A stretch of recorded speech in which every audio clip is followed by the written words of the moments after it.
It was raining so hard that night that the sky looked angry. Not gentle rain, not romantic rain.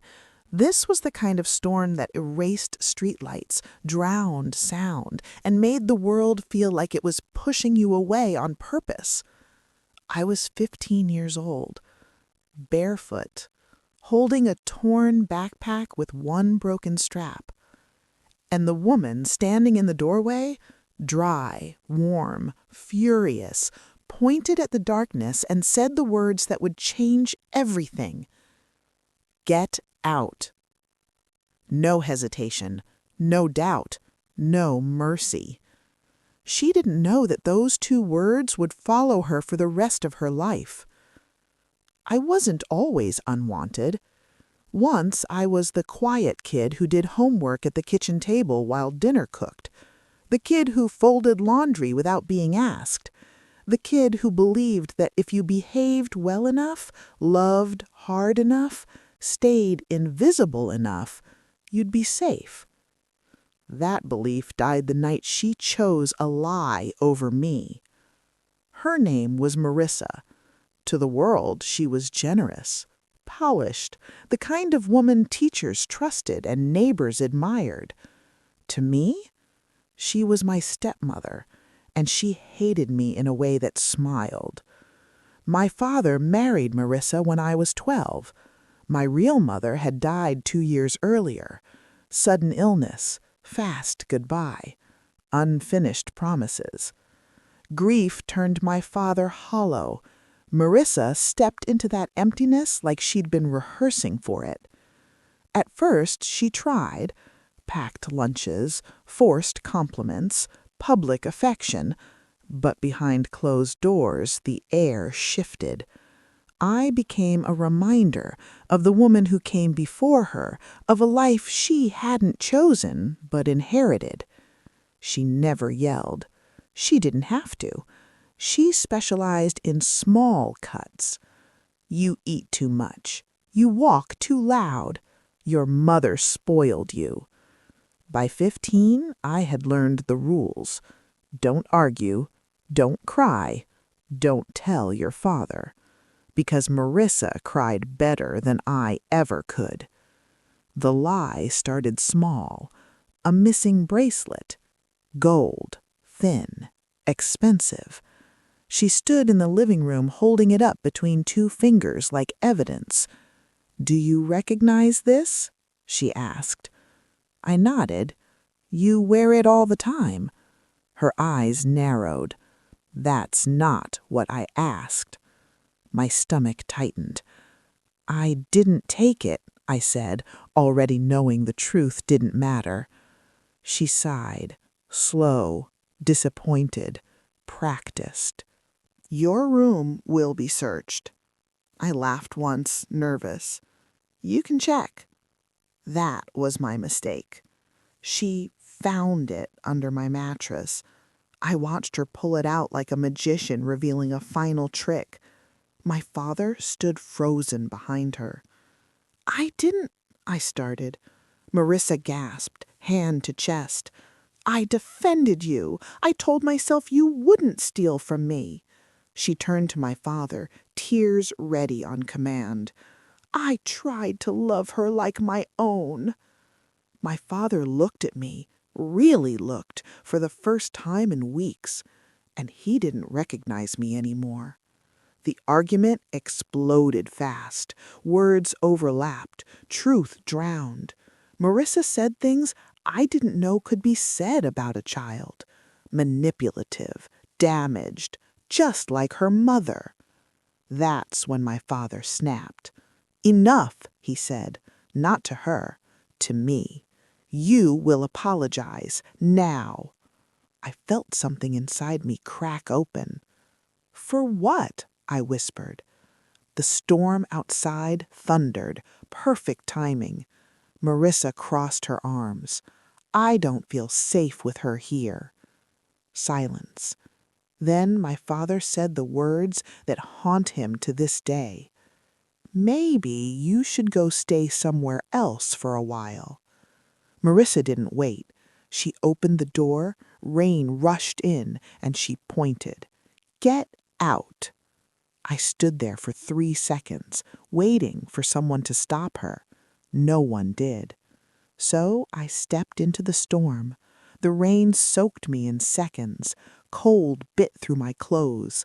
My backpack tore further with every step. I walked until the house lights disappeared. Then I walked some more. I didn't cry. I couldn't afford to. At 15, you learn quickly that the world doesn't catch you when you fall. It watches. That night, I slept under the overhang of a closed grocery store. I counted seconds between thunder to distract myself from the shaking. I told myself one thing over and over. This isn't the end. I didn't know how. I didn't know when. But somewhere deep inside, something stubborn stayed alive. What Marissa didn't know, what none of them knew, was that my mother had left something behind. Not money, not jewelry, something far more dangerous. Proof. And the storm that night, it didn't wash me away. It forged me. By the time Marissa realized what Get Out would turn into, I wouldn't be 15 anymore, and she wouldn't be in control. Warning didn't arrive gently. It slammed into me, cold first, then noise, then pain. I woke up stiff, my clothes still damp from the storm, my neck twisted against the hard concrete of the grocery store overhang. My fingers were numb, my lips cracked when I tried to swallow. For a moment, I didn't know where I was. Then a delivery truck roared past, and I remembered everything. The door, the pointing finger, the rain, the word "get out" echoing louder than the thunder. I sat up slowly, my body protesting like it belonged to someone twice my age. When I stood, my legs shook so badly I had to lean against the wall. 15 years old. No phone, no money, no plan. Just a backpack with a broken strap, and the sudden understanding that home was no longer mine. Hunger hit next, a sharp, dizzying hunger that made my hands tremble. I hadn't eaten since the night before, and even then, dinner had been quiet and tense, the kind you chew softly so no one notices you're there. I walked. I didn't know where I was going, I just knew I couldn't stay. Every step felt like I was trespassing on a world that didn't want me. People passed me, adults in clean clothes, kids with parents, students with backpacks that weren't falling apart. No one looked at me twice. That was the first lesson of being alone. Most people don't see what they don't expect. By noon, my head was spinning. I sat on a bus stop bench, hugging my knees, pretending I was waiting for someone. That's what you do when you don't want questions. You act like you belong. A woman selling fruit from a cart stopped in front of me. "You okay, Beta?" she asked gently. I nodded too fast. "I'm fine." She didn't believe me. She handed me a banana and a small bottle of water, without another word. I cried after she left. Not loud, just silent tears that dropped onto my hands. Because kindness hurts when you're starving for it. I spent the next 3 days drifting. Public library during the day, warmth, bathrooms, and chairs you could sit in for hours without being noticed. Abandoned park restroom at night, locked stall, backpack under my head, sleep that came in fragments.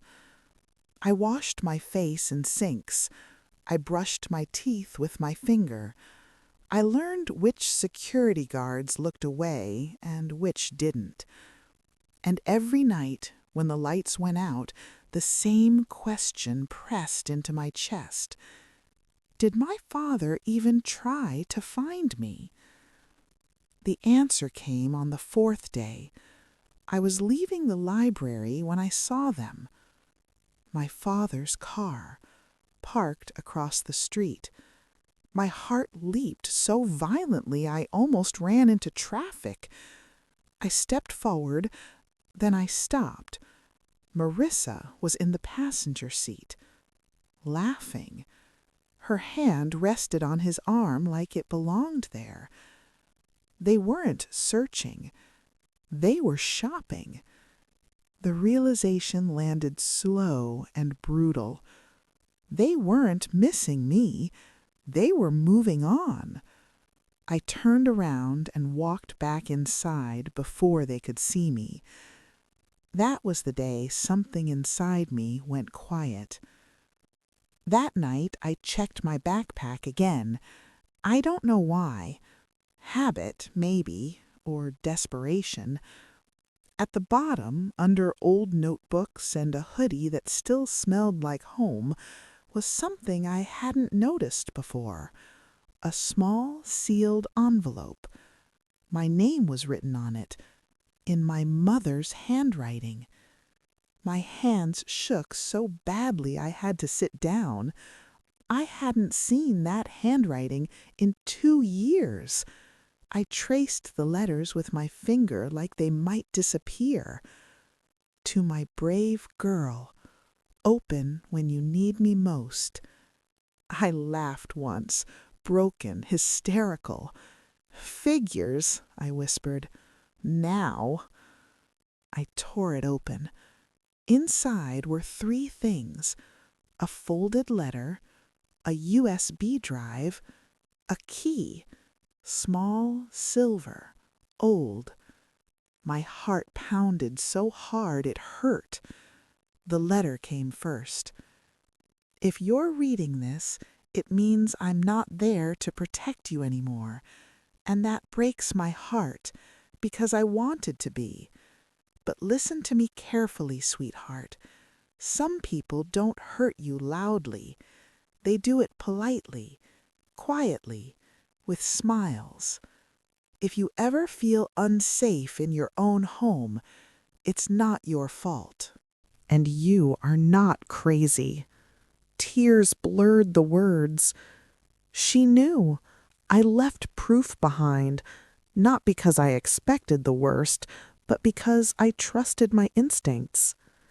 The key opens a safety box under my name. The drive contains copies. If you ever need the truth, use it. My breath caught. Proof of what? The safety box was at a small credit union across town. I walked there the next morning, clutching the key like it might vanish. The teller looked at me skeptically. Wet hair, oversized hoodie, eyes too tired for 15. But the name matched. They led me to a small room. The box clicked open.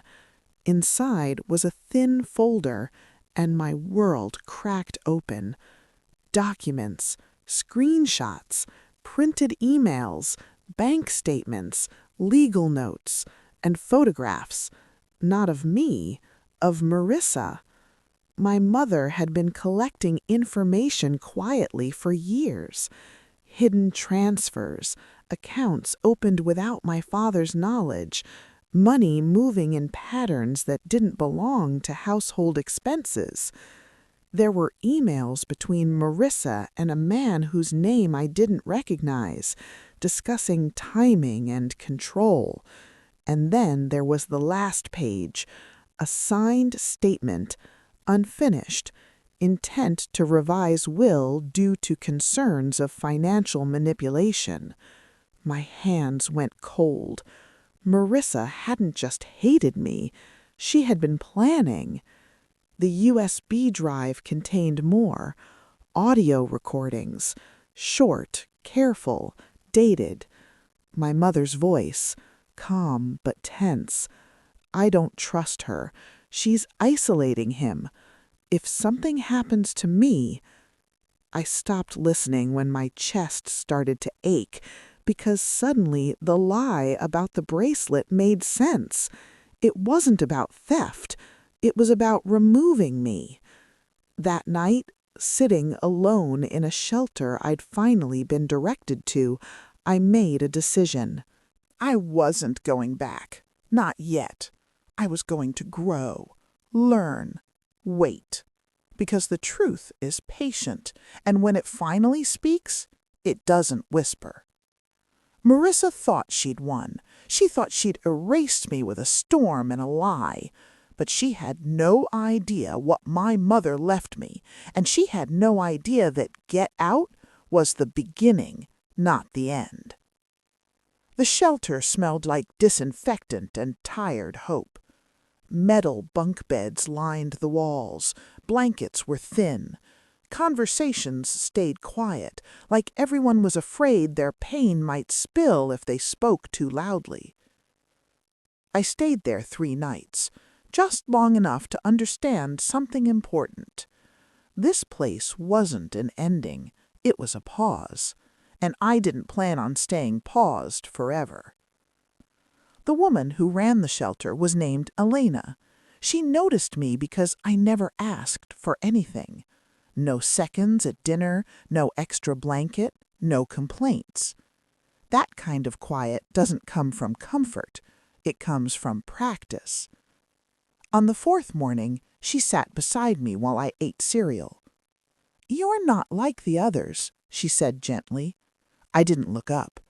"I don't cause trouble." She smiled sadly. "That's not what I meant." Elena helped me enroll in a public school nearby, no questions asked, no paperwork pushed too hard. She knew how to work the system. She also helped me get a part-time job at a small grocery store, stocking shelves after school. It paid minimum wage, but it paid me. The first time I held that paycheck, I stared at it for a long time. It wasn't much, but it was proof. I existed. I didn't tell anyone about the folder, about the recordings, about the proof my mother left behind. Power doesn't announce itself. It waits. So I hid everything in a second-hand lockbox under my bunk and lived 2 lives. By day, I was the quiet girl who showed up on time, kept her head down, and worked hard. By night, I listened, learned, observed. I checked my father's social media from library computers. Marissa curated their life like a performance. Photos of dinners, smiling captions, new furniture. One post stopped me cold. "Fresh starts are everything." The comments were full of praise. No one asked where I'd gone. But then something interesting happened. Marissa started posting more and more. Luxury bags, weekend trips, a new car, expensive, leased under my father's name. She was accelerating. People only rush when they think time is limited. That's when I understood. She didn't just want control, she wanted everything. School became my cover. I studied harder than I ever had before, not because I loved school, but because it was an exit. Teachers noticed. One of them, Mr. Callahan, asked to see me after class. "You're smart," he said plainly, "and you're angry." I froze. He leaned back in his chair. "Anger can destroy you, or it can fuel you." I swallowed. "I don't get to choose." He shook his head. "You always get to choose." That was the first adult who spoke to me like I wasn't broken. I started documenting everything. Dates, spending patterns, public records. I learned how to request information quietly. I learned how to wait, because revenge isn't loud, it's precise. 6 months after the storm, I got a message from my father. Just 3 words. "Are you okay?" I stared at the screen. Marissa must have been out of the room. I typed back, "I'm alive." Nothing more, nothing less. The typing bubble appeared, then disappeared. He never replied. That night I listened to my mother's recordings again. One sentence stayed with me. "She will expose herself if given enough rope." I smiled for the first time in months. By 17, I no longer looked like the girl who slept under grocery store lights. I had savings, references, a plan, and a secret meeting scheduled with a legal aid advisor, because what my mother left wasn't just proof, it was a map. Marissa thought she'd buried me. Instead, she'd given me time. Time to grow sharp. Time to grow patient. Time to become dangerous. And she still had no idea that I was no longer waiting to survive. I was waiting to strike. The first rule of exposure is simple. Never strike when you're emotional. Strike when the other person feels safest. Marissa felt invincible. From the outside, her life looked perfect. Polished photos, brunch captions, comments filled with admiration. But beneath the filters, cracks were forming. I saw them. Because people who steal quietly always get louder before they get caught. The legal aid advisor's name was Miss Harper. She didn't flinch when I slid the folder across the table. She didn't gasp at the bank statements or the recordings. She only asked one question. "Do you want justice or do you want revenge?" I thought about it for a long moment. "I want the truth," I said, "and I want it impossible to ignore." She nodded once. "Then we do this slowly." Step 1. Confirmation. We requested updated financial records. What came back was worse than what my mother had suspected. Marissa had opened 3 additional accounts in my father's name. She had rerouted insurance policies. She had altered beneficiary information. Quietly, legally questionable, but not yet criminal enough to trigger alarms. Not yet. Step 2. Pressure without exposure. Miss Harper sent a formal inquiry. Nothing accusatory, just questions, neutral language, the kind that makes liars nervous. 3 days later, Marissa posted a picture of champagne glasses. Caption, "Stress relief." I smiled. Step 3, the human element. This was the hardest part. My father. Miss Harper looked at me carefully. "If we proceed, he will be forced to choose a side."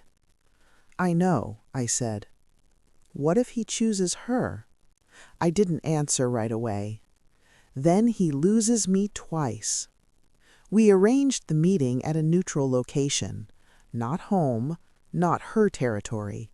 A small conference room at the credit union. I arrived early. My hands were steady.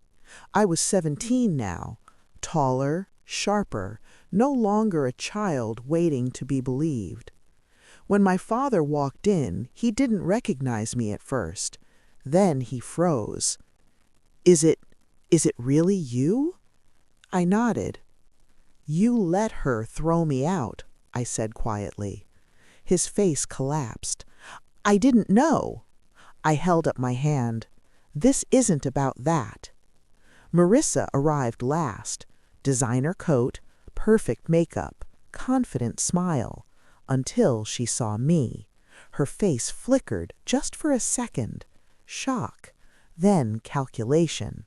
She recovered quickly. "This is inappropriate," she said coolly. "You shouldn't be here." Miss Harper stood. "Actually, she has every right." The documents came out one by one. Bank statements, policy changes, email timelines. Marissa laughed. "This is ridiculous." Then Miss Harper played the recording.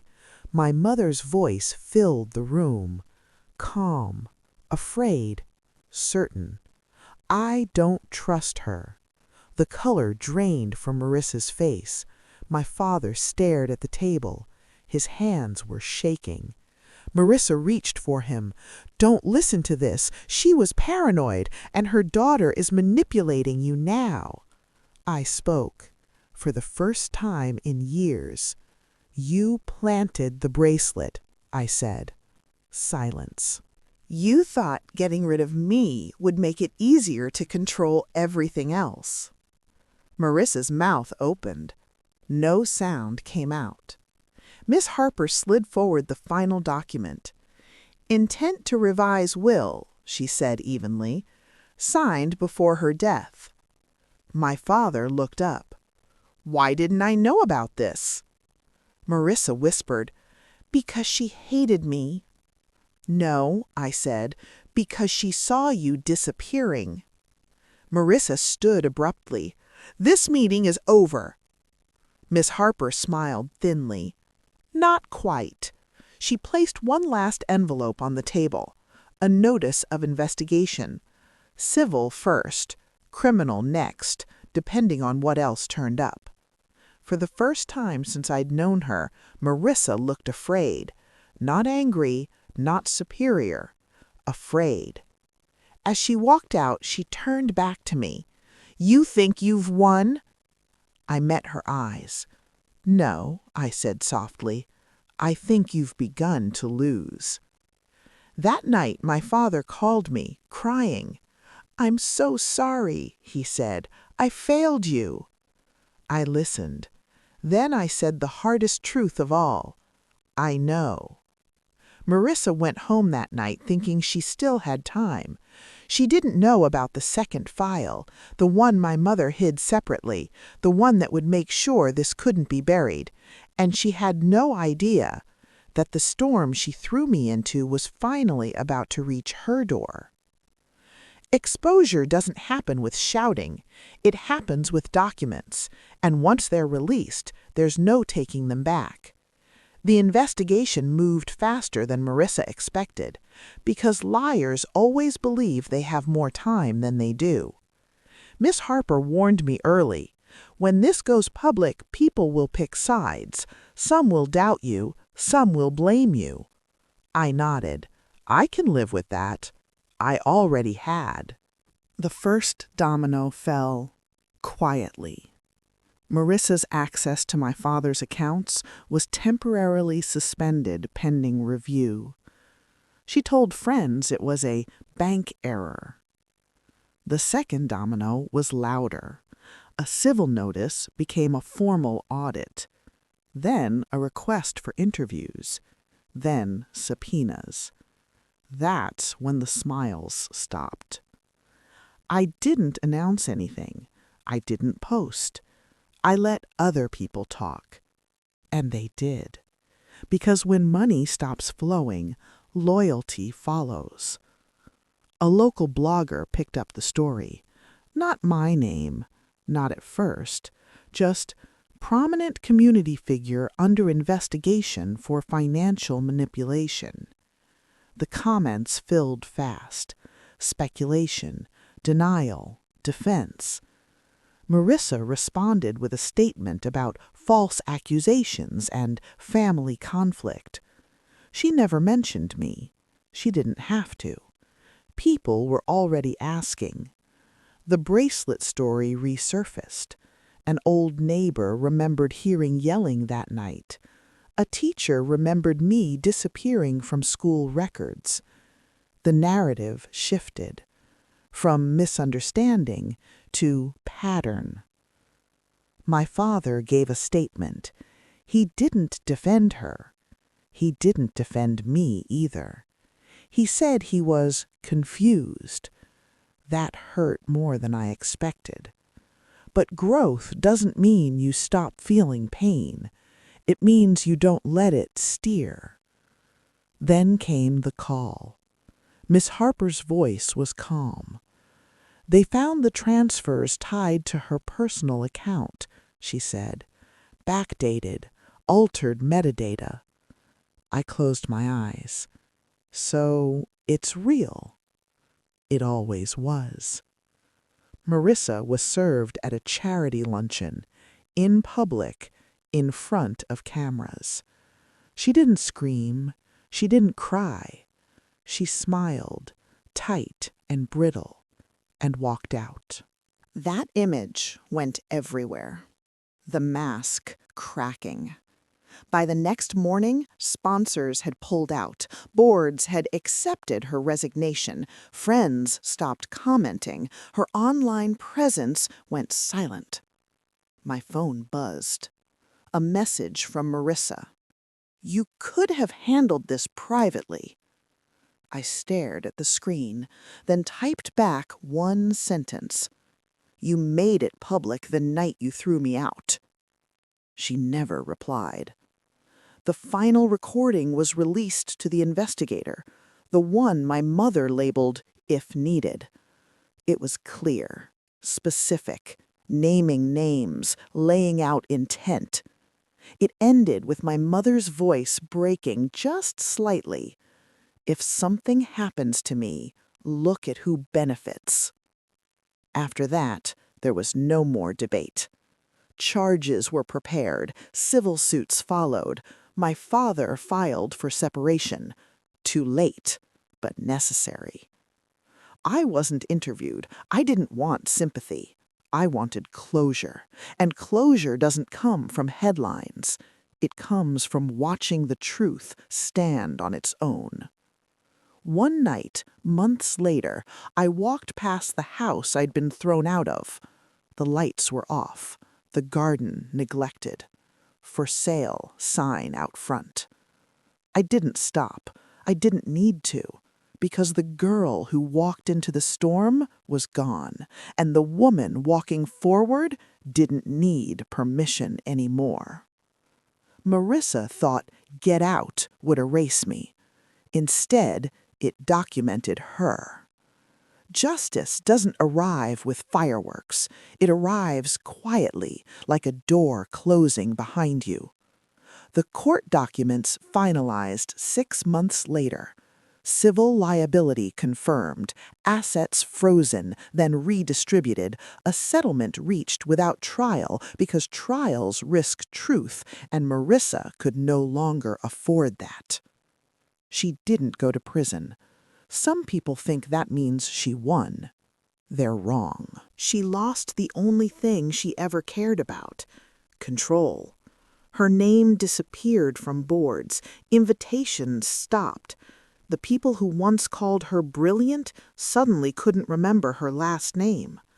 She moved. Not far, but far enough to avoid recognition. That kind of exile is its own sentence. I turned 18 in a small apartment I paid for myself.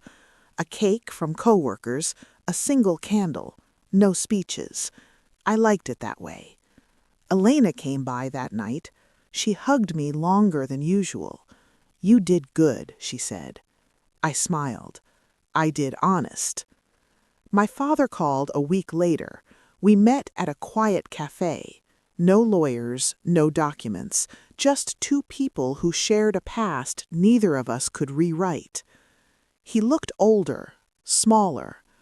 "I think about that night every day," he said. "I know," I replied. Silence stretched between us. Finally, he asked, "Can you forgive me?" I thought about it. About the storm, the floor of the grocery store, the nights of hunger and fear. "I don't know," I said truthfully, "but I don't need to hate you anymore." His eyes filled. That was all I could give, and it was enough. I used part of the settlement for school. The rest went into a savings account under my name alone.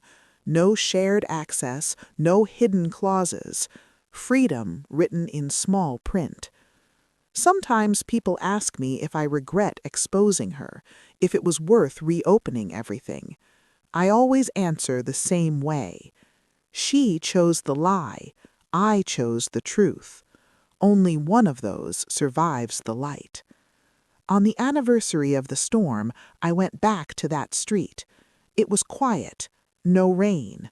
I stood where I'd once been told to leave, and I said the words out loud.